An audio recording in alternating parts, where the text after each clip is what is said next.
ওম নমো ভগবতে বাসুদেবায়। নমস্কার, আমি জুই। চলে এসেছি আপনাদের জন্য আবার একটি নতুন ভিডিও নিয়ে। তাহলে চলুন আর দেরি না করে আজকের আলোচনা শুরু করা যাক।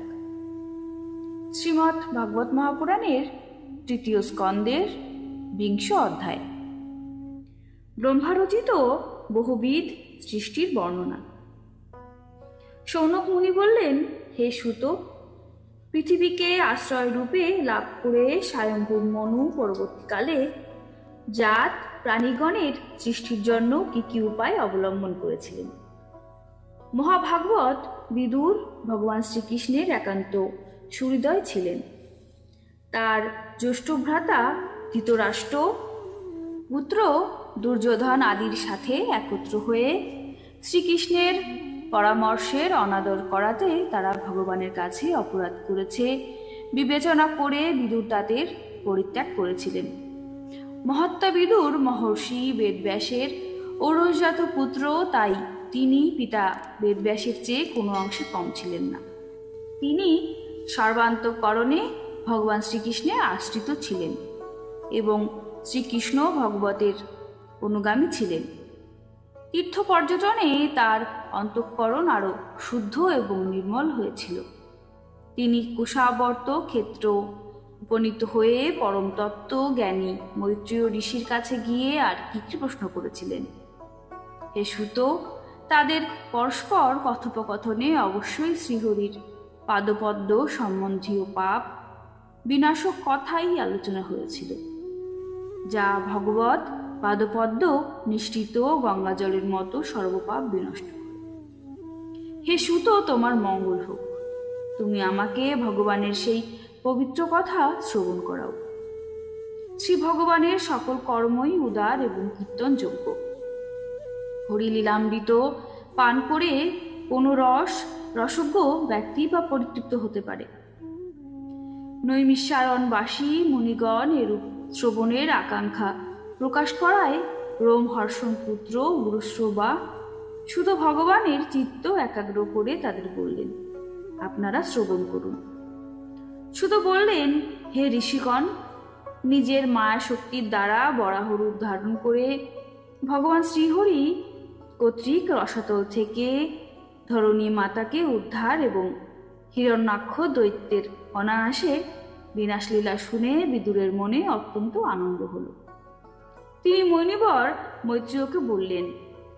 বিদুর বললেন, হে ব্রাহ্মণ, ভূত ভবিষ্যৎ সবই আপনার জানা আছে, সুতরাং অনুগ্রহ করে বলুন যে প্রজাপতিদের প্রতি ব্রহ্মা প্রজা সৃষ্টি বিষয়ে মরিচাদি প্রজাপতিদের সৃষ্টি করে পুনরায় সৃষ্টির বৃদ্ধি হেতু কি করলেন। মরিচি প্রমুখ মহর্ষিগণ এবং স্বয়ম্ভূ মনু ও ব্রহ্মার নির্দেশে কিভাবে প্রজাবৃদ্ধি করলেন।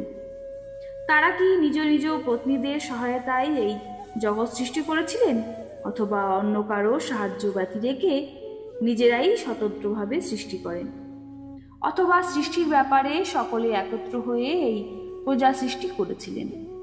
শ্রী মৈত্রেয়ী বললেন, হে বিদুর, একান্ত দুর্বিজ্ঞেয় দৈব বা জীবের প্রারব্ধ, প্রকৃতির নিয়ন্তা পুরুষ এবং কাল, এই ত্রিবিধ কারণ এবং ভগবানের সন্নিধি বশত ত্রিগুণময়ী প্রকৃতি সংক্ষোভিত বা আলোড়িত হওয়াতে তার থেকে মহৎ তত্ত্ব সৃষ্টি হল। অদৃষ্টের প্রেরণায় রজপ্রধান মহৎ তত্ত্ব থেকে বৈকারিক রাজস ও তামস, এই 3 প্রকার অহংকার উৎপন্ন হল। এই ত্রিগুণাত্মক অহংকার সমূহ আকাশাদি 5টি তত্ত্বের অনেক বর্গ সৃষ্টি করল। এরা প্রত্যেকে পৃথক পৃথকভাবে অবস্থান করাতে ভূতের কার্যরূপ ব্রহ্মাণ্ড সৃষ্টির কার্যে সমর্থ হল না। এর ফলে ভগবৎ শক্তি যোগে সকলে মিলিত হয়ে এক ভৌতিক সুবর্ণময় অণ্ড সৃষ্টি করল।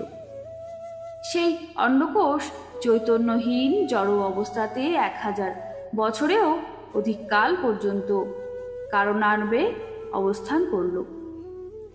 অনন্তর ঈশ্বর সেই অণ্ডের মধ্যে গর্ভধক সায়ী পুরুষরূপে প্রবিষ্ট হলেন।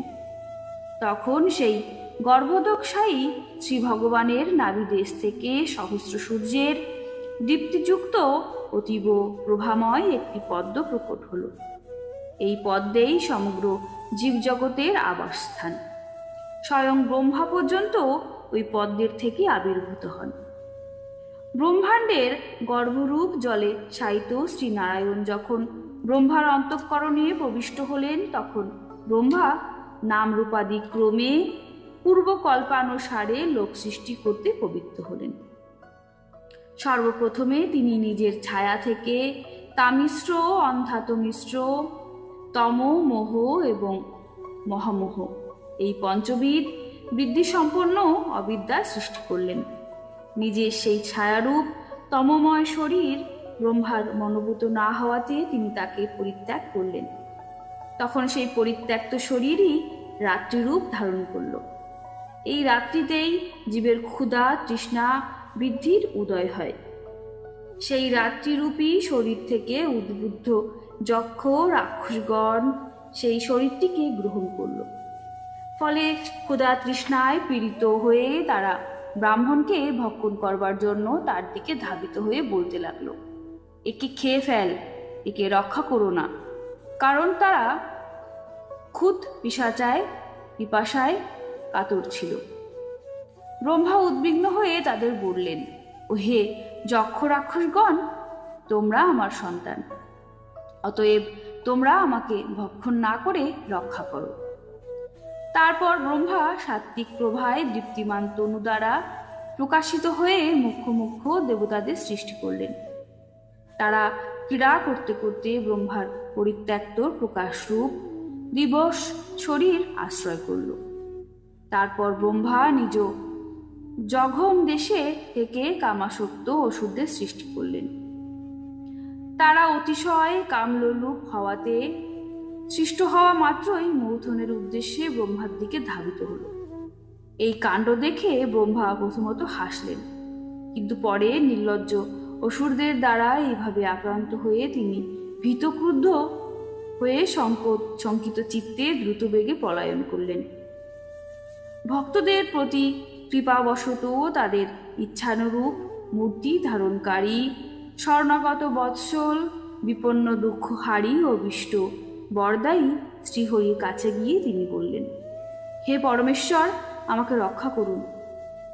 আপনারই আদেশে আমি প্রজা সৃষ্টি করেছি, কিন্তু এরা তো কুৎসিত প্রবৃত্তির বশে পাপকর্মে নিয়োজিত হয়ে আমাকে ভোগ পাওয়ার অনুকরণ করছে।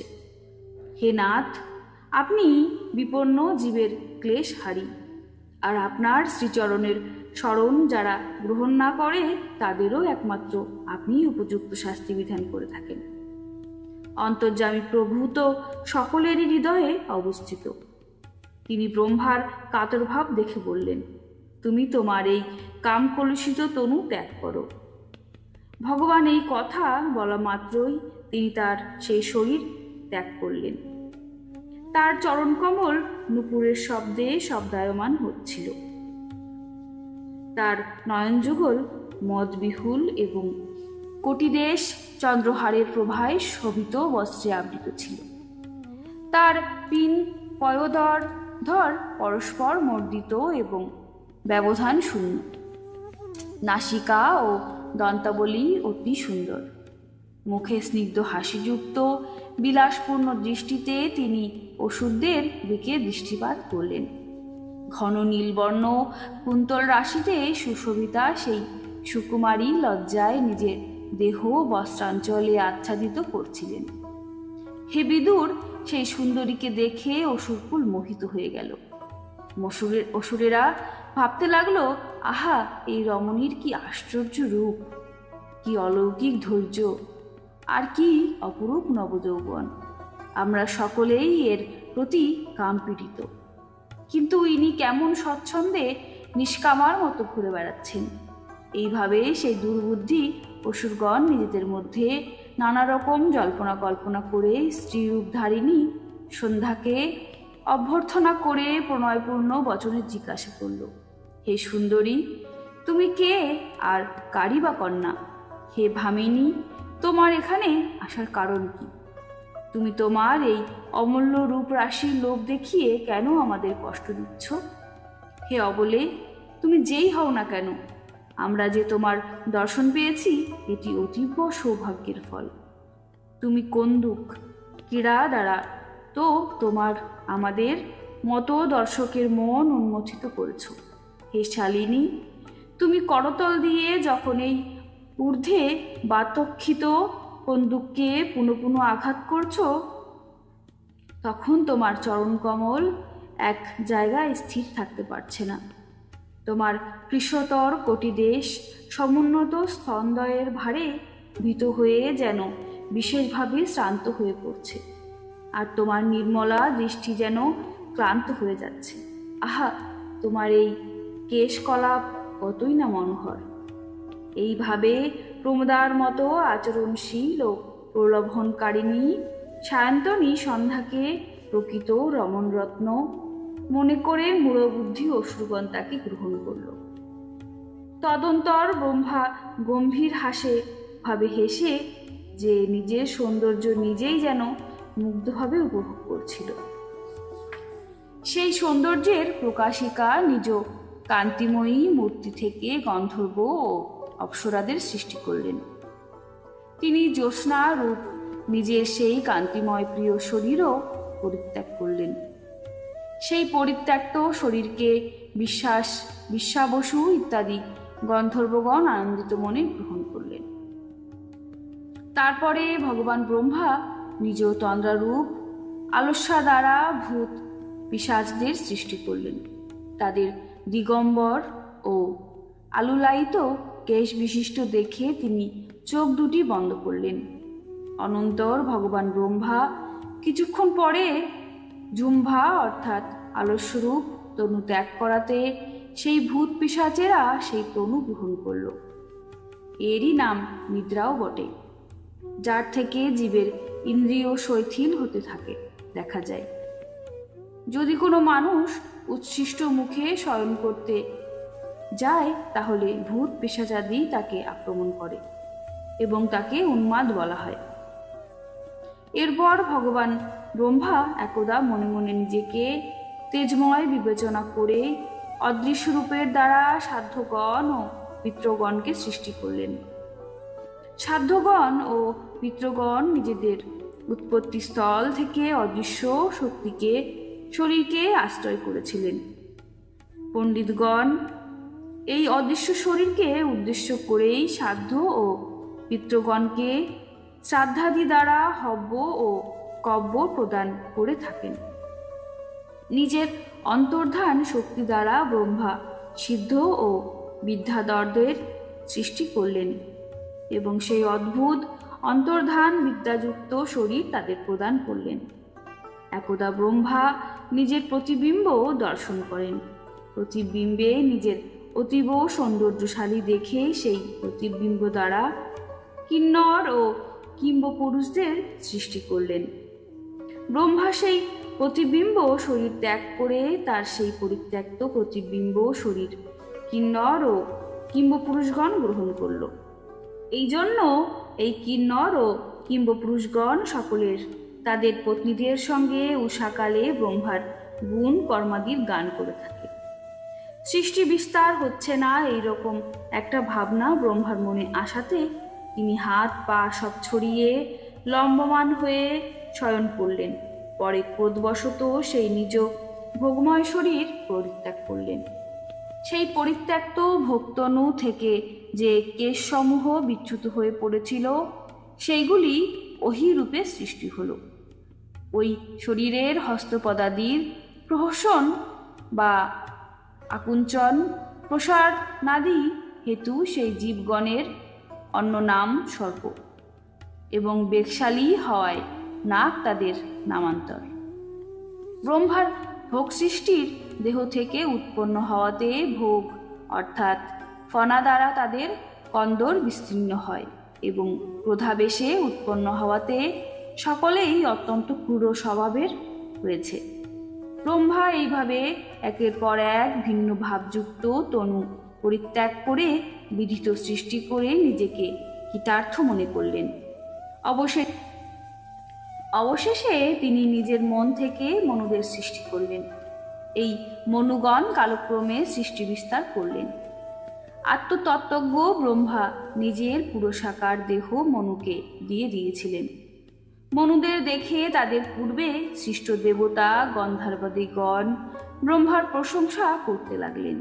তারা বললেন, হে জগৎ সৃষ্টিকারী ব্রহ্মা, এই মনুদের সৃষ্টিকর্ম বড়ই সুন্দর হয়েছে। এই মনু সৃষ্টিতেই অগ্নিহোত্রীদি সকল ক্রিয়াকর্ম প্রতিষ্ঠিত থাকবে। এদের সাহায্যে আমরাও নিজেদের ভিন্ন অর্থাৎ হরবিভাগ গ্রহণ করতে পারব। তারপর আদি ঋষি ব্রহ্মা ইন্দ্রিয় সংযোগপূর্বক তপ, বিদ্যা, যোগ ও সমাধির দ্বারা অভিলষিত নিজের প্রিয় সন্তান ঋষিদের সৃষ্টি করলেন এবং তাদের প্রত্যেককে নিজের দেহের অংশ সমাধি, যোগ, ঐশ্বর্য, তপ, বিদ্যা ও বৈরাগ্যময় শরীরের অংশ প্রদান করলেন। শ্রী মহর্ষি বেদব্যাস প্রণীত পারমহংসী সংহিতা শ্রীমদ্ ভাগবত মহাপুরাণের ৩য় স্কন্ধের ২০ অধ্যায়ে এখানে সমাপন করা হলো। কেমন লাগছে আমার ভিডিওগুলি কমেন্টে আমাকে অবশ্যই জানাবেন। আর যদি ভালো লাগে তাহলে লাইক, কমেন্ট এবং সাবস্ক্রাইব করবেন। নমস্কার, ভালো থাকবেন।